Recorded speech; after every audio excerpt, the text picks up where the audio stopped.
Welcome back. Time now for Behind the Badge. A lot of visitors are expected over the holiday weekend, especially now that casinos and hotels are back at 100% capacity.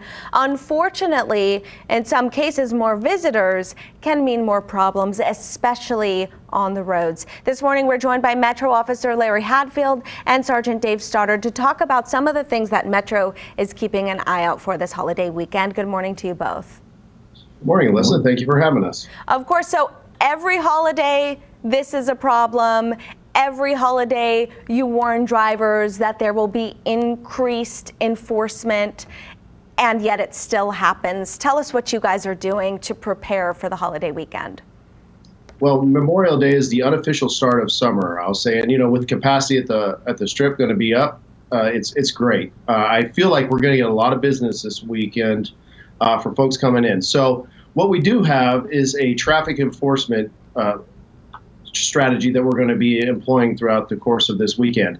And I have brought Sergeant Dave Stoddard to talk about some of the things that we're going to be doing. So first and foremost, we're going to have a lot of traffic enforcement for persons coming from California, and then we're going to have DUI strike teams out and about. So I'm going to go ahead and hand it over to Sergeant Stoddard, and he will just talk about some of the specifics of what we're going to be doing. Sure, and you're the traffic expert, Sergeant, so tell us who you're teaming up with and how you plan to keep our roads safe.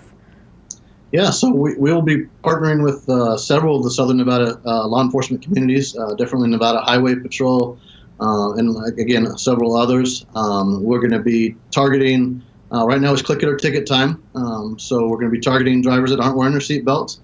Speed also is always going to be a target that we're going to use. And a lot of these speed and things like that we're going to use to stop them and check them for sobriety. So again, the DUI strike team is going to be out there. We're going to be working with Lake Mead and the national parks. We're going to be have a lot of officers out this weekend looking for impaired drivers and other any kind of driving violation. Okay, so really any violation you're going to be checking to make sure that that person is not impaired behind the wheel. Exactly. Okay, and then a question about some people seem to think with click it or ticket that they can't be pulled over for not having a seatbelt on, that it needs to be, I think it's called a second offense. Is that true, or can you actually pull people over if you notice their seatbelt is not on?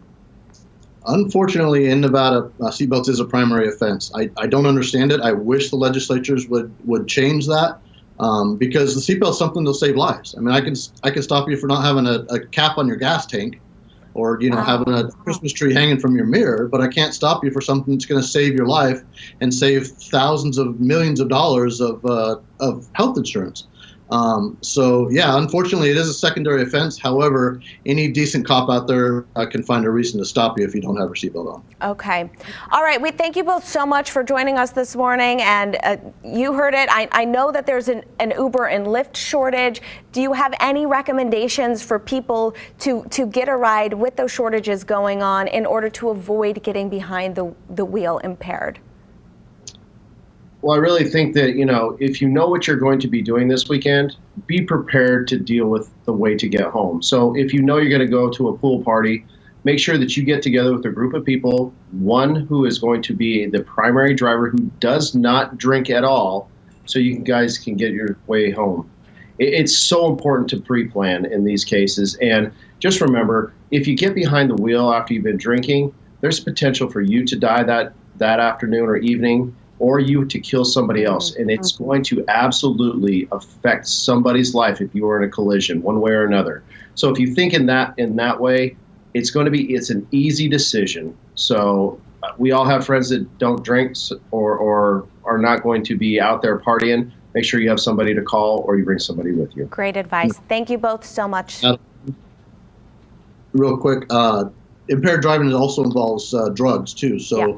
Smoke marijuana, you have active marijuana in your system, you shouldn't be driving. Also some any kind of illegal narcotics and some prescription narcotics. Okay. You should not be driving. That's also driving. All right, thank you both so much. If you have a question for Metro, send an email to behindthebadge@fox5vegas.com. We'll go to traffic now.